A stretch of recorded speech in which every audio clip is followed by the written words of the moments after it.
Республикабызның төрле авыл шәһәрләрендә иҗат белән шөгыльләнүче һәвәскәр авторлар бик күп. Шундый талантлы авторларны халыкка, популяр җырчыларга таныту максатыннан 3нче яшь йөрәкләр бәйгесе булды. Тулырак хәбәрчебез Фәннур Хәсәнов язмасында. Бәйгедә барлык Идел буе регионыннан үз җырлары белән талантлы җыр башкаручылар һәм авторлар катнашты.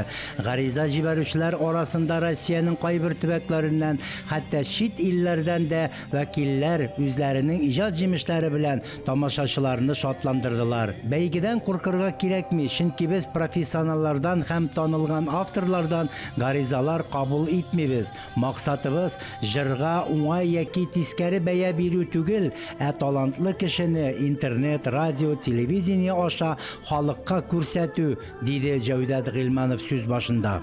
Безнең география бу җылны бик әйбәт, бик яхшы. Ан турында без горурланабыз, безне ишетәләр, безне күрәләр. Без инде чакырабыз хәвәскәр авторларны. Хәвәскәр дип әйтәсем килә, теге кем иде менә ул эшли кайдатыр. Ну, я кайта да аңар бер моңлана башлый, җырлар яза башлый, менә шундый кешеләрне. Күбесе алар 95% анда менә шундыйлар. Аларның җырларын бүгенге көндә кайсы берсеннән бер җырында җырланмыйлар. Теге артистлар дип әйтәсе килә. Но аларның җырлары бар, бик матур җырлары бар.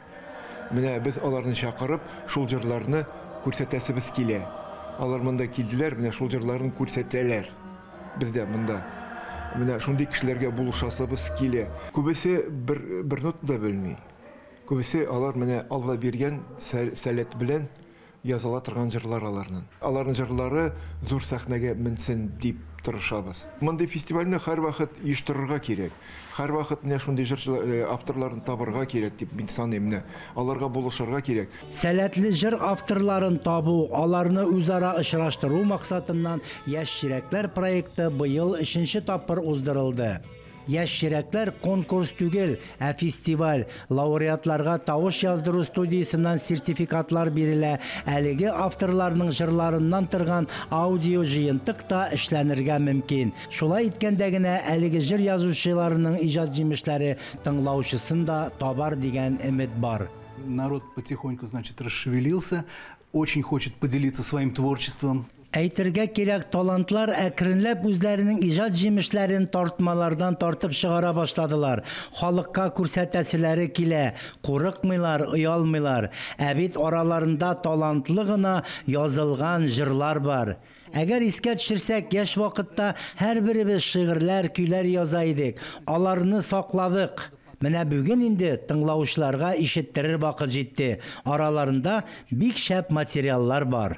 Яшь йөрәкләр бәйгесе проекты энтузиастлар эше. Фестивальнең төп максаты яңа талантлар табу, катнашучыларны рухи азык белән байыту һәм бетмәс-тәкәнмәс тәҗрибә туплау. Катнашучыларның профессиялары да төрле, иҗат юллары да. Яшь йөрәкләр бәйгесенең тагын бер мөһим максаты катнашучыларга иҗатка дәрт бирү, өндәү, киләчәктә дә иҗат итәргә рухландыру, канатландыру. Фәннур Хәсәнов, Никита Граханцев, Татарстан яңалыклары.